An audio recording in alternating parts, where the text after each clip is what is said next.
안녕하십니까. 쇼킹부동산 가족 여러분, 오늘 11호 부동산 대책의 일부가 공개돼서 긴급하게 영상을 제작을 했습니다. 자, 부동산 대책은 10월 15일 오전 10시에 발표된다고 합니다. 이때 보도자료가 발표될 예정이라고 해요. 자, 주요 안건은 4가지입니다. 첫 번째는 지역 단위 규제 강화, 규제 지역을 확대한다는 내용이고요. 두 번째는 부동산 금융 규제 강화, 대출을 조인다는 얘기죠. 세 번째는 부동산 세제 방향, 앞으로 어떤 식으로 부동산 관련 세금을 개편할지 이번에 발표한다고 하고요. 마지막으로 부동산 거래 질서 확립입니다. 아마 관련 기관을 설립한다는 내용이 포함될 것 같은데, 이 중에서 부동산 금융 규제 강화 방안이 유출이 돼서 제일 먼저 공유를 드립니다.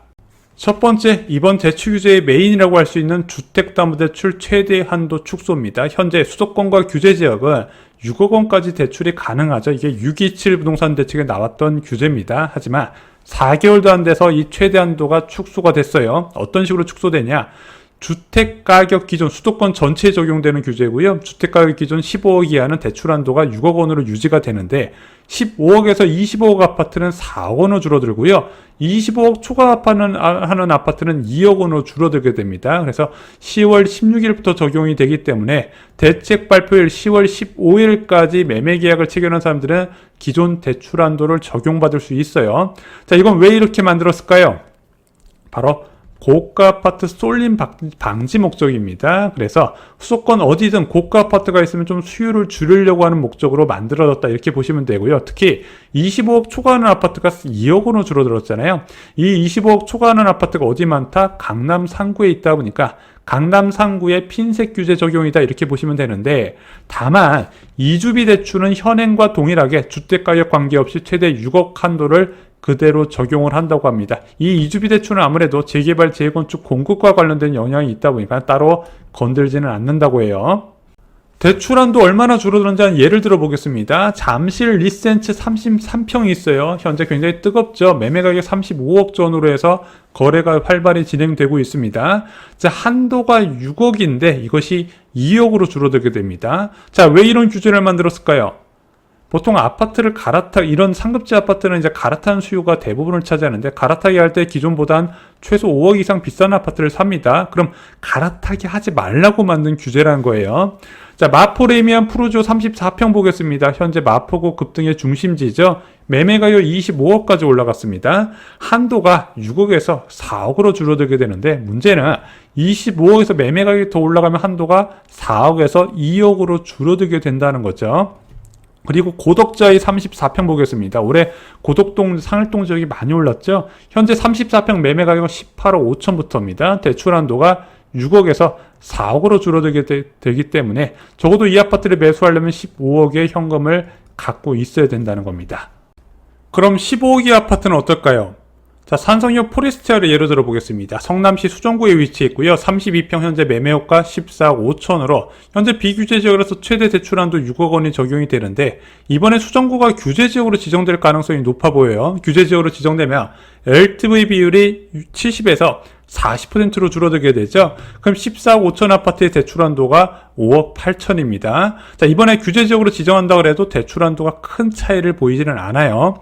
다음은 11억대 아파트 보겠습니다. 광교자의 더클래스 25평입니다.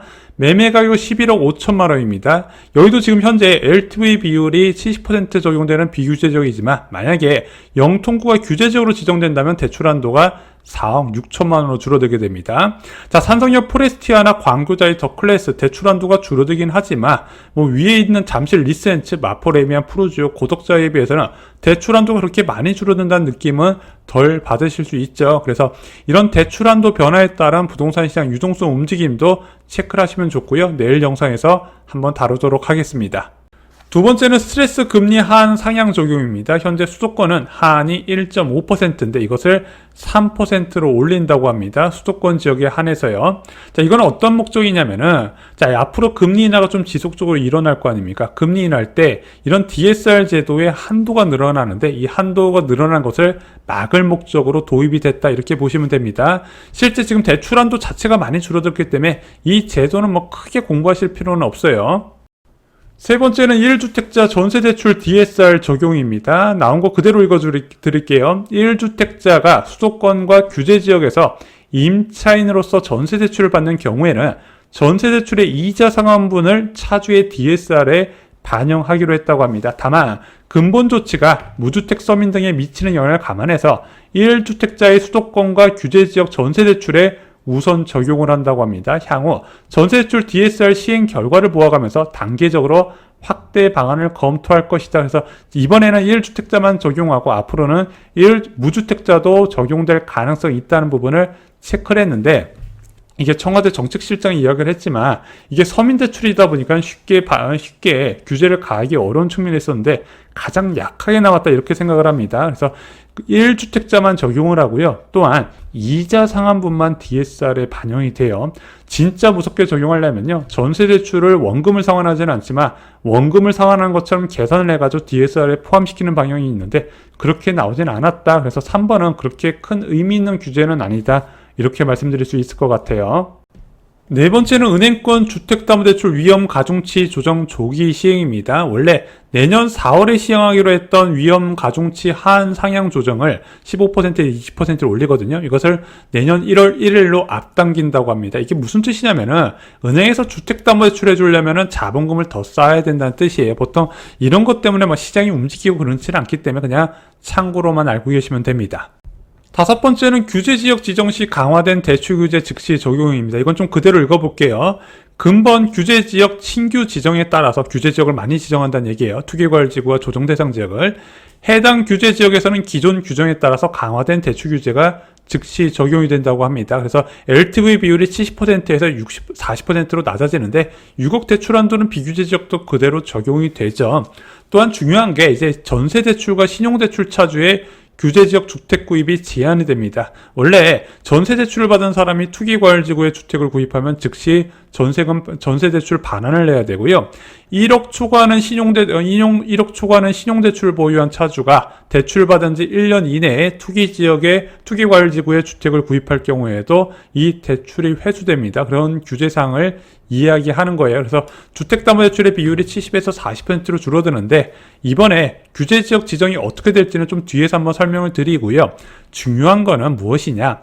한편 토지거래 허가구역 신규 지정에 따라서 상가, 오피스텔 등 비주택담보대출의 LTV 비율도 70에서 40%로 낮아진다고 발표를 했습니다. 주목하셔야 돼요. 토지거래 허가구역 신규 지정이 이번 대책에 포함이 됩니다.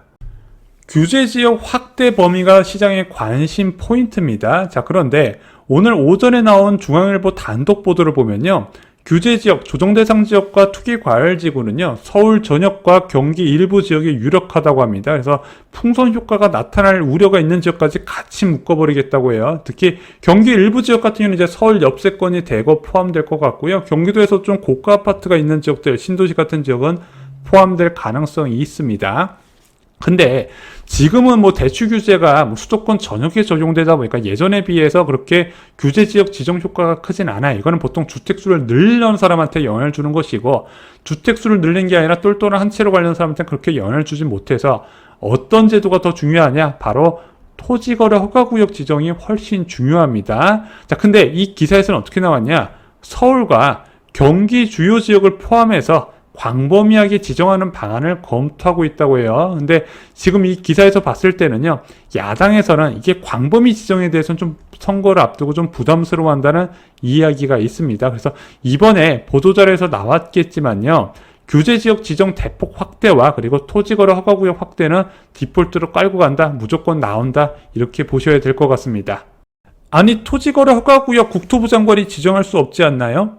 자, 이번에 지정권자 변경이 9월 7일 부동산 대책에서 포함이 됐고 그 다음날 법안이 발의가 됐는데 아직 진척이 전혀 없었거든요.